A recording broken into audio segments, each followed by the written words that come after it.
Class 12 वाले बच्चे के लिए केमिस्ट्री में वैद्युत अपघटन संबंधी फैराडे का नियम, ये 5 नंबर में, 3 नंबर में, 2 नंबर में, यहाँ से ऑब्जेक्टिव क्वेश्चन सबसे ज्यादा आते हैं। तो ध्यान दीजिएगा, फैराडे के नियम को जो वैद्युत अपघटन से संबंधित है केमिस्ट्री का है, इसको विस्तार से ऐसे समझाऊंगा ना कि आपके दिमाग में बैठ जाएगी और याद करने की आवश्यकता ही नहीं पड़ेगी। तो हेडिंग डालते हैं वैद्युत अपघटन संबंधी फैराडे का नियम। आखिर क्या नियम होता है? तो याद रखिएगा, वैद्युत अपघटन संबंधी फैराडे साहब का 2 नियम था। एक क्वेश्चन हमेशा एग्जाम में पूछता है कि एक फैराडे का मान कितना कूलम के बराबर होता है? तो याद रखिएगा, एक फैराडे बराबर 96,000 कूलम होता है। 96,500 कितना? 96,500 कूलम होता है। ये आपका द्वितीय नियम से निकलता है। देखिए, फैराडे साहब का जो पहला नियम होता है वैद्युत अपघटन संबंधी, वो क्या नियम होता है? पहले ये समझिए, अगर कोई बिलियन आपके पास है, यहाँ पर शॉर्ट में मैं बिलियन बनाकर दिखाया तो आपके पास है, अगर कोई आपके पास बिलियन है तो उसमें जो छड़ डुबाते हैं उसको क्या बोलते हैं बाबू? उसको इलेक्ट्रोड कहते हैं। क्या कहते हैं बाबू? उसको इलेक्ट्रोड कहते हैं। क्या कहते हैं? इलेक्ट्रॉन। अगर ये आपका बिलियन तैयार है, आप बिलियन में जो छड़ डाला गया, इसी का नाम क्या हो जाएगा? इलेक्ट्रोड। अब देखिए, किसी किसी अवस्था में क्या होती है, ये आपका बैटरी होता है, बैटरी से जब धारा प्रवाहित करते हैं तो ये जो इलेक्ट्रोड होता है, इससे मुक्त होने वाला पदार्थ, यानी इससे पदार्थ मुक्त होना शुरू हो जाता है। ठीक है ना? यानी कहने का मतलब, इलेक्ट्रोड का मेन काम होता है पदार्थों को मुक्त करना। अब बैटरी का काम होता है आवेशों को प्रवाहित करना। तो ये तो आपको समझ में आ गई। अब देखिए, इनका पहला नियम कहता है कि जो इलेक्ट्रोड से मुक्त होने वाली पदार्थ की मात्रा, मान लीजिए इलेक्ट्रोड है, इससे मुक्त होने वाला पदार्थ कौन है? एम है। ठीक है ना? इसमें बहने वाली धारा कौन है? यानी जितनी स्पीड में धाराएं बहेंगी उतना स्पीड में पदार्थ मुक्त होगा। यानी मुक्त होने वाली पदार्थ की जो मात्राएं हैं वो आवेशों का समूह मतलब बहने वाली धारा के क्या होता है? समानुपाती होता है। इसी को हम लोग फैराडे साहब का पहला नियम कहते हैं। नहीं समझ में आई? फिर से समझिए। देखिए, बैटरी जुड़ा हुआ है, ये आपका इलेक्ट्रोड है, तो जितना स्पीड में धारा बहेगा उतना ज्यादा इलेक्ट्रोड से मुक्त होने वाली पदार्थ, यानी पदार्थ मुक्त होगा। यानी जितना ज्यादा धारा बहेगा उतना ज्यादा इलेक्ट्रोड से पदार्थ मुक्त होगा। यानी बोल सकते हैं, इलेक्ट्रोड से मुक्त होने वाली पदार्थों की मात्रा उसमें बहने वाले धारा के, चाहे उसके अंदर उपस्थित आवेश के समानुपाती होते हैं, क्योंकि आवेशों का समूह ही क्या कहलाता है? धारा कहलाता है। यानी बोल सकते हैं, मुक्त होने वाली पदार्थ की मात्रा उसके आवेश के क्या समानुपाती है, उसमें बहने वाले धारा की क्या है? समानुपाती है। ठीक है ना बाबू? ये पहला नियम था किनका? फैराडे साहब का।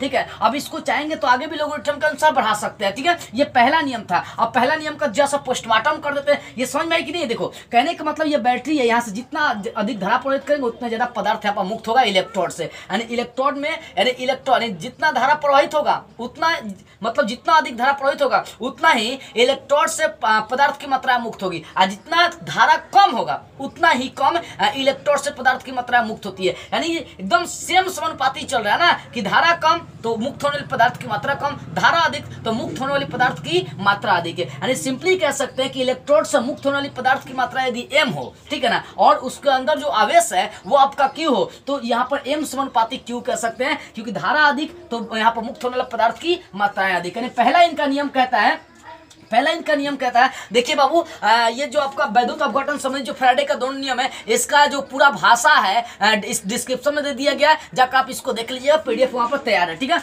तो पहला इनका नियम था कि जो मुक्त होने वाले पदार्थ की मात्रा है वो क्या होता है? धारा के आवेशों के समूह के समानुपाती होता है। फैराडे साहब का ये पहला नियम था। क्या नियम था बाबू? कि जितना अधिक धारा उतना अधिक पदार्थ। इसका मतलब है कि इलेक्ट्रोड से जो मुक्त पदार्थ होने वाली मात्राएं हैं, जो मुक्त होने वाली पदार्थ की मात्राएं हैं, वो आवेशों के समूह का समानुपाती होता है। यानी इनका पहला नियम m समानुपाती q। अब आप ये सोच रहे होंगे कि सर m क्या? तो मुक्त होने वाली पदार्थ की मात्रा। सिंपल लिख दो कि इलेक्ट्रोड पर मुक्त होने वाली पदार्थ की क्या है? मात्रा। q क्या है? तो एक धारा का है, यानी आवेशों का समूह है, यानी q यहाँ पर धारा का काम करेगा। अब एक चीज यहाँ पर देखिए, इसका पोस्टमार्टम जैसा मैं कर रहा हूँ, ये m है तो m लिखिए, समानुपाती हटा देते हैं, बराबर लाते हैं, तो यहाँ पे एक नियतांक आता है जिसका नाम होता है z। अब यहाँ q है तो आप पढ़े होंगे I बराबर q/t सूत्र होता है। ठीक है ना, धारा का फॉर्मूला होता है। तो यहाँ से हम Q का मान निकालने के लिए I को इधर ला देंगे, यानी Q बराबर IT हो जाएगा। तो Q का मान यहाँ पर क्या रख देंगे बाबू? IT रख देंगे। किसी किसी किताब में CT भी रखता है, तो C का मतलब धारा ही होता है। ठीक है ना, यानी यही आपका आ गया फैराडे साहब के प्रथम नियम से, M बराबर ZIT।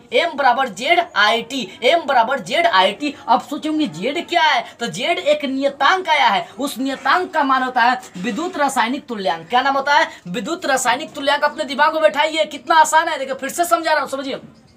फैराडे साहब ने ये देखा कि इलेक्ट्रॉन से पदार्थ की मात्रा उतना ही मुक्त हो रही है जितना धारा बह रही है, यानी धारा अधिक तो मुक्त होने वाली पदार्थ की मात्रा अधिक, यानी बहने वाली धारा मुक्त होने वाले पदार्थ की मात्रा के समानुपाती थी। यानी बोल सकते हैं इलेक्ट्रॉन से मुक्त होने वाला पदार्थ की मात्रा उसके अंदर आवेश का, उसमें प्रवाहित होने वाले आवेश का समानुपाती होता है, एम समानुपाती क्यू। जैसे समानुपाती हटा दिया तो वहां पे एक नियतांक आ गया जेड, और उसका यहाँ पर आई टी कैसे आ गया, तो सूत्र होता है बाबू आई बराबर क्यू बटा टी। तो यहाँ से क्यू का आवेश का मान निकालेंगे तो आई टी वहां पर मान रख देंगे क्यू का, तो यहाँ पर एम बराबर जेड आई टी निकल गया। यहाँ पर जेड क्या, विद्युत रासायनिक तुल्यांक है। अब कई बार एग्जाम में पूछ दिया है कि विद्युत रासायनिक तुल्यांक किसे कहते हैं, लड़का फेल ही हो जाता है। देखो मैं आपको बता रहा हूँ कैसा डिफिनेशन देना है। देखिए बाबू, अगर मैं यहाँ पर एक काम करता हूँ, यहाँ पर ध्यान दीजिए कि अगर मैं यहाँ पर बहने वाला धारा जो है, यहाँ पर बहने वाला जो धारा है वो 1 एम्पियर उठाते हैं, और जो समय है वो 1 सेकेंड उठाते हैं। सोचिए अगर आई का मान 1 और जेड का मान टी का मान 1 करते हैं तो 1 का 1 से गुना करेंगे 1,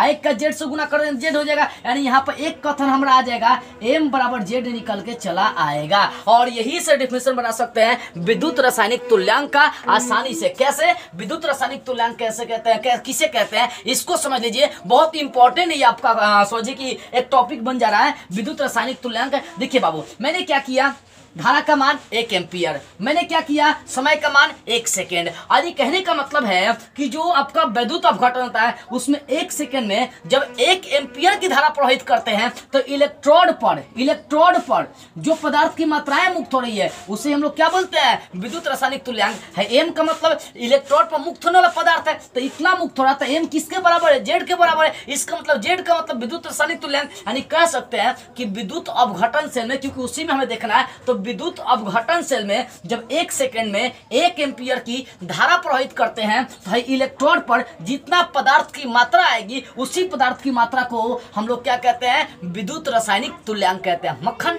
पूरी तरह से दिमाग बैठ गया। देखिए ये विद्युत अपघटनी सेल है, तो विद्युत अपघटनी सेल में जब 1 सेकेंड में 1 एम्पियर की धारा प्रवाहित करते हैं तो इलेक्ट्रोड पर जो मुक्त होने वाले पदार्थ की मात्रा होती है उसे हम लोग क्या बोलते हैं, विद्युत रासायनिक तुल्यांक कहते हैं, यानी एम बराबर जेड। ये पहला नियम था फैराडे साहब का कि जितना अधिक धारा प्रवाहित करेंगे उतना पदार्थ भी उत्पन्न होने वाला है। ठीक है, अब दूसरा नियम को समझते हैं। दूसरा नियम क्या था कि एक विद्युत अपघटन नहीं लिया गया, कई तरह का विद्युत अपघटन जोड़ दिया गया। जैसे एक जोड़ दिए, फिर एक जोड़ दिए, एक और जोड़ दिए, एक और जोड़ दिए, एक और जोड़ दिए, मतलब समझिए कि विद्युत अपघटन का समूह यहाँ पर चलना है। ठीक है ना, विद्युत अपघटन के समूह को इन्होंने लेकर चला है। तो ये कहते हैं कि अनेक विद्युत अपघटन को श्रेणी क्रम में जोड़ दीजिए, चाहे 500 क्रम में आप जोड़ दीजिए, तब वहां पर बताइए कि ये किस नियम को फॉलो करता है। ठीक है ना बाबू, तो थोड़ा सा ये समझिए दिमाग लगाने वाला है।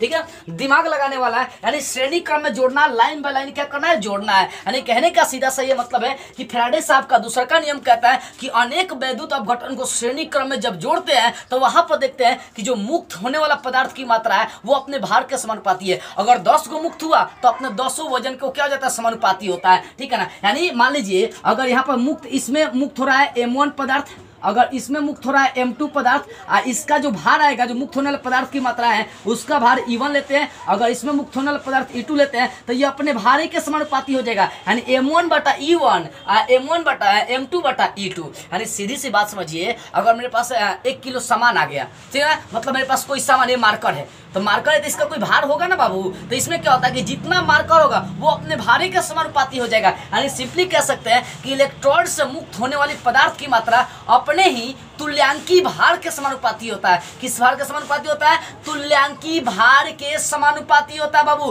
तुल्यांकी भार के समानुपाती होता है। कहने का सीधा सा मतलब है कि अनेक विद्युत अपघटन को जब श्रेणी क्रम में जोड़ते हैं, किस क्रम में जोड़ते हैं, श्रेणी क्रम में जोड़ते हैं, तो मुक्त होने वाली पदार्थ की जो मात्रा होती है वो तुल्यांकी भार के समानुपाती होती है। यानी अगर अनेक लेंगे, अनेक जैसे मान लीजिए इसमें इलेक्ट्रोड से कौन सा पदार्थ मुक्त हो गया, M1, ठीक है ना, उस M1 का तुल्यांकी भार कितना होगा, E1, तो ये M1 आप बटा E1 कर देंगे तो यही आपका क्या निकल जाएगा, यही निकलेगा फैराडे साहब का द्वितीय नियम। फैराडे साहब का दूसरा नियम क्या कहता है बाबू, तो फैराडे साहब का दूसरा नियम कहता है कि अनेक विद्युत, ढेर सारा विद्युत अपघटन को जब श्रेणी क्रम में जोड़ते हैं तो वहां पर मुक्त होने वाली जो इलेक्ट्रोड पर पदार्थ की मात्रा होती है वो अपने तुल्यांकी भार के समानुपाती होती है। तो सोचिए अगर 3 को ले लिए, तीन गो वैद्युत अपघटन को श्रेणी क्रम में जोड़ दिए तो M1 बटा E1, M2 बटा E2 और M3 बटा क्या हो जाएगा, E3 हो जाएगा। यहाँ पर M1, M2, M3 क्या है, तो मुक्त होने वाली पदार्थ की मात्रा है। E1, E2, E3 क्या है, तो तुल्यांकी भार है, मतलब जितना पदार्थ है उसका वजन है, उसका वेट है वो, ठीक है ना। यानी समझिए कि मुक्त होने वाली पदार्थ की जो मात्रा है वो अपने तुल्यांकी भार के क्या होगी, समानुपाती हो जाएगी।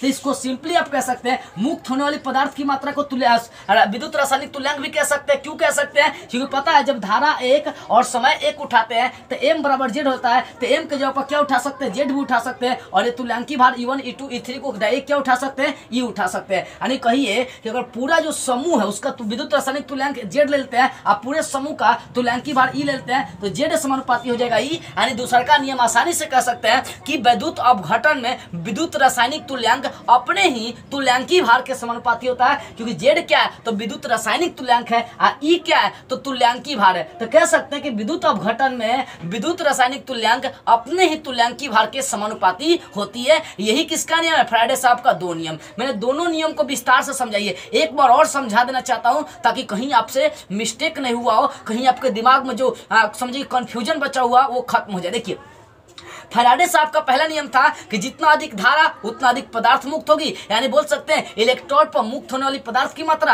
अपने धारा का समानुपाती होता है। इसके बाद ये निकालेंगे और यहाँ से M बराबर Z यानी विद्युत रासायनिक तुल्यांक का मान निकालेंगे, इसका परिभाषा तैयार कर लेंगे। दूसरा का नियम कहते हैं कि अनेक यानी ढेर सारा वैद्युत अपघटन को श्रेणी क्रम में जोड़िए तो वहां पर जो मुक्त होने वाली पदार्थ की मात्राएं हैं वो अपने ही भार की समानुपाती होगी। अगर M1 पदार्थ की मात्रा मुक्त हो रही है तो अपने तुल्यांकी भार E1 के समानुपाती होगा। M2 है तो किसका समानुपाती होगा, E2 के। M3 है तो किसका समानुपाती हो जाएगा बाबू, E3 के, ठीक है ना। यानी यहां से अगर देखेंगे तो M1, M2 ये सब समानुपाती हो जाते हैं, तो M1, M2, M3 क्या है, एक तुल्यांकी भार के भी बराबर हो सकते हैं, क्योंकि जब धारा 1 और समय 1 उठाते हैं तो ये Z के बराबर हो जाते हैं। यानी Z समानुपाती क्या हो जाएगा, E हो जाएगा। Z समानुपाती क्या हो जाएंगे, E। यानी सिंपली कह सकते हैं अंत में कि फैराडे साहब का द्वितीय नियम कहता है कि विद्युत रासायनिक तुल्यांक किसके तुल्यांकी भार के समानुपाती होता है, ठीक है ना। इसका स्क्रीनशॉट आप लेना चाहे तो ले सकते हैं, और नहीं तो बाबू डिस्क्रिप्शन में इसका लिंक दे दूंगा, इन सभी का उसको जाकर देख लीजिएगा, ठीक है, बढ़िया से समझ लीजिएगा। और ये क्वेश्चन सबसे ज्यादा आपके एग्जाम में यहां से आएंगे और लड़ते भी याद देखिएगा।